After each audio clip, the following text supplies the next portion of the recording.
All right, we are in The Body Keeps the Score, an amazing, amazing book that we are enjoying a lot of highlights. In fact, I would encourage you to just, if you want to read the book, just look up some highlights instead, because there's major key information for you to learn on your own trauma healing path. But we are going through this book, and this time we're going to combine some chapters because we don't want to get stuck in the weeds, and we want to make sure that we are moving on ahead. So Scott and I are going to do chapter 5 and chapter 6 today.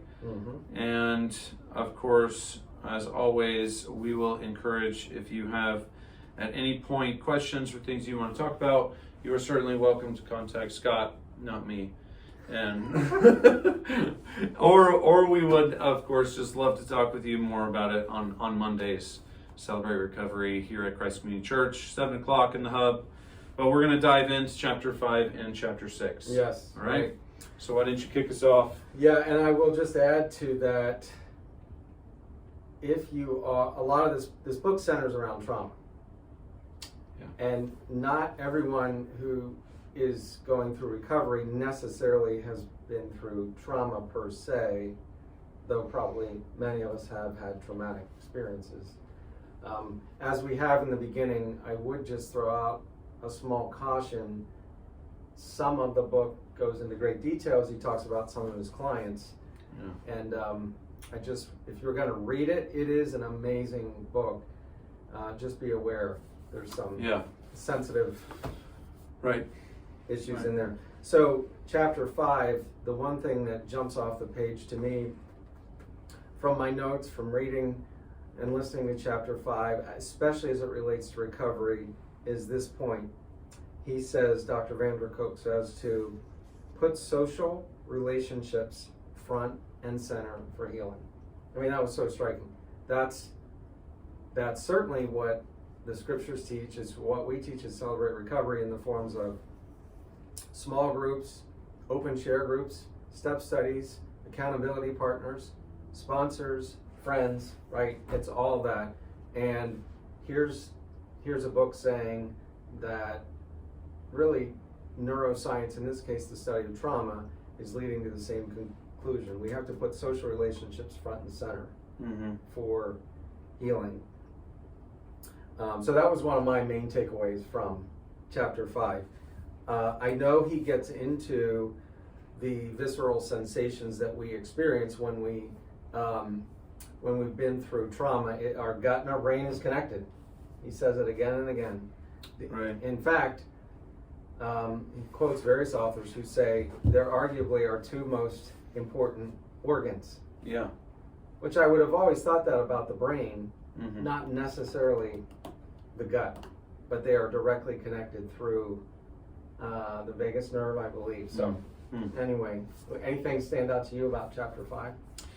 Yeah, a lot of it is the connection to from the brain to the body. That is why it is called body-brain connections. There were some experiments that were done.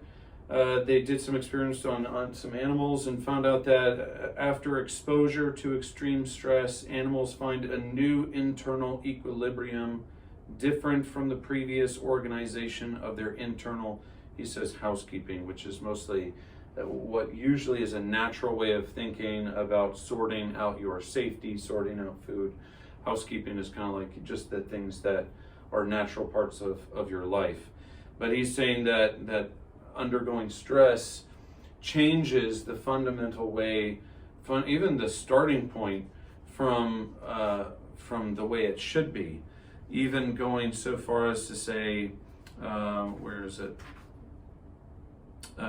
If an organism is stuck in survival mode, its energies are focused on fighting off unseen enemies, which leaves no room for care, nurture, and love. So that, of course, is why you're saying, the social interaction is so necessary. Because in this chapter, he goes to say an important point that basically, unfortunately, when you really want to emotionally connect with people, you need to actively turn off your defense system. Here it is, actually. So, however, in order to feel emotionally close to another human being, you have to, our defensive system must temporarily shut down, which means that after a trauma, after stress, if you're always in defensive mode and you are craving social interaction and you're actually craving some nurture and love, there's this tension now because it's always on for you and you're playing defense, even though the person next to you, you can trust. Scott and I have a lot of just vulnerable conversations, but if I'm always in defense mode, then even though I want to connect with Scott, I may not actually be able to lower my defense wall, if you will, enough to truly connect socially, meaning even after our conversation, which might have been okay, I would have walked away feeling less connective and less fulfilled, meaning, relationally than what I should be, I guess you could say pre-trauma. Yeah. So the idea is that when we experience a trauma, we go into a fight or flight mode for protective reasons. It's self-preservation. And so the problem is we stay stuck there. Yeah. And we can stay stuck there for decades. Yeah. We can actually stay stuck there the rest of our lives. Right. And it's as if, even though I'm 10, 20, 50 years older, it's as if the trauma is happening right now. And I'm acting in the same protective way that I did when the trauma happened. I found this bit a little bit interesting too, because it in one part they do go into the fact that we are made for connection. I don't think they actually quoted that, but he is saying that we really exist on a tribal level. Our brains are built to help us function as members of a tribe. So, in fact, if that is true, then that means to now disassociate because of trauma, because of our defensive walls. We are now in isolation, which is the most dangerous place we can be, because that goes against everything, really the way God made us, which is to be a member of a tribe. Now, that is, of course, when we think of tribes, we might say your church family, or you might say your Celebrate Recovery family, or your recovery group might be that tribe that you're connected to. But that is also why we practice continuing to gather, why we practice being connected, and that's on a physical level too. When you're practicing, when you put your hand on someone or you put your hand on someone's shoulder, you're practicing healthy forms of physical connection, positive, healthy forms of connection.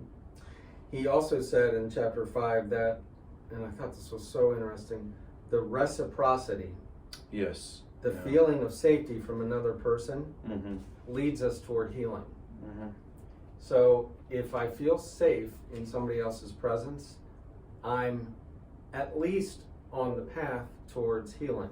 If I don't feel safe in somebody else's presence, then I'm not on the path towards healing. And here's the thing, if I'm stuck in trauma, I may never feel safe in anybody's presence.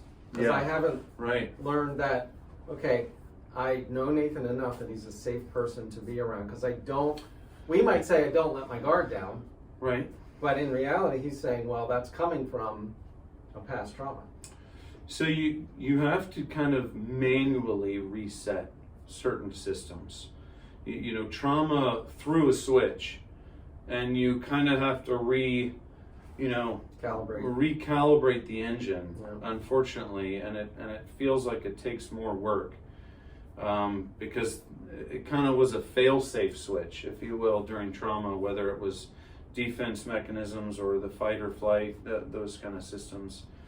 But that is why, we go back to connecting to yourself. That's why we did emotional intelligence. That's why we did the other half of church, where you're connecting to a group with joy, with Hesed love, and and it talks about, and then Kurt Thompson as well, reconnecting your brain as well. And this even, I think it was chapter 5, right, that talked about the breathing, reconnecting different parts of your brain, and being mindful of that. So it sounds complicated, but thankfully I do feel like God has given us certain simple capacities to work through our healing. Like being together, being mindful about your breathing, paying attention to what you're paying attention to. So that actually does lead us to chapter 6, right? So chapter 6 is really about the connectivity between your brain and your body. And I found some of this pretty fascinating. Absolutely.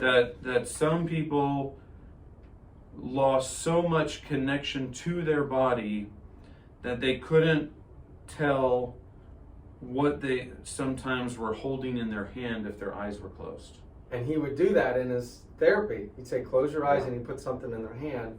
And they could not figure out what it was because they lost the sense of sensing, really. They lost the they killed the capability. Yes. Or maybe the better way is that they dampened the capability to sense. Right. That through therapy and practice, he found they could bring that back to life. Mm-hmm. And so he found that trauma victims were often disassociated, is the word they use, from their own bodies. Yeah, and we're talking simple objects, not like we're talking like a car key. I'm trying to think of what else he used, but it was very everyday objects, so it's not like you wouldn't be able to tell. And he also gave the example of the guy who said to him, a bubble bath, being burned, and he gave some other illustration, but just stick with those two. The guy said to him, a trauma victim, I don't know the difference between a bubble bath and being burned. Both mean the same to me. Now I have a hard time understanding that. Yeah, right. But that's what he said. He was so disassociated from his body. And this is often it's not just those that have been physically abused. I mean, one person who had this problem was just the let's see, I think it was basically people who have felt like they've had neglect. Like literally you've felt ignored as a child for so long that you almost basically started feeling invisible, and you associated that to your own body. And as I listened to this, I felt like we have to put a lot of this on a continuum. Of course, you can always find a case you can't imagine anything in life would be worse, but there are so many other things on the continuum that maybe you've experienced, maybe I've experienced. Things that I was hearing, I'm like, wow, I can see myself on that continuum in some of these ways. You know, I think there was a point in here where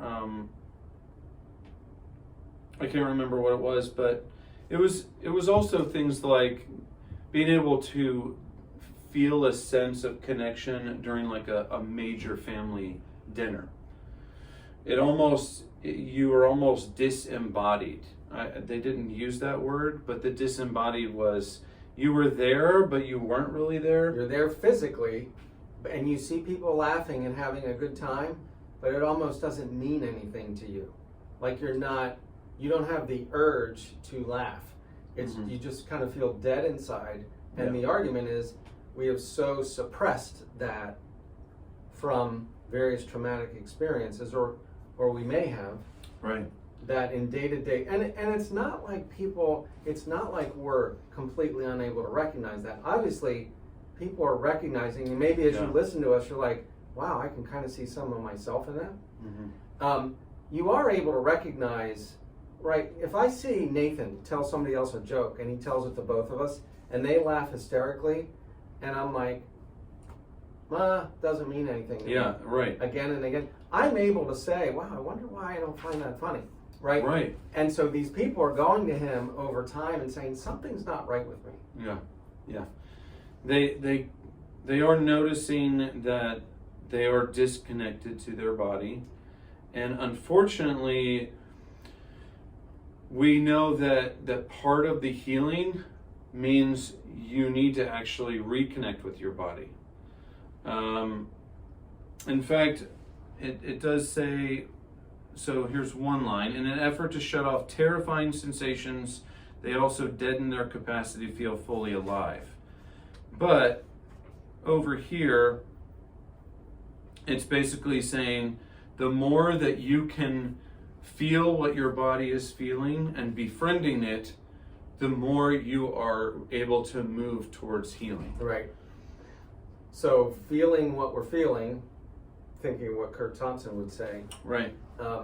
is the first step on the path to healing. And specifically, he takes it another step further, feeling what we're feeling in our bodies. Remember, the title of the book is The Body Keeps the Score. And so think about it. When do you feel most aware of what you're feeling? One way that keeps coming up in so many books that we read is through breathing. Right. It's really amazing. It's fascinating to see the connection, not just with breath, that breath has on the connection between your brain and your body, but even on the nervous systems. And I won't go into it all, but basically breathing in is very emotionally connective, and breathing out is kind of physically connective.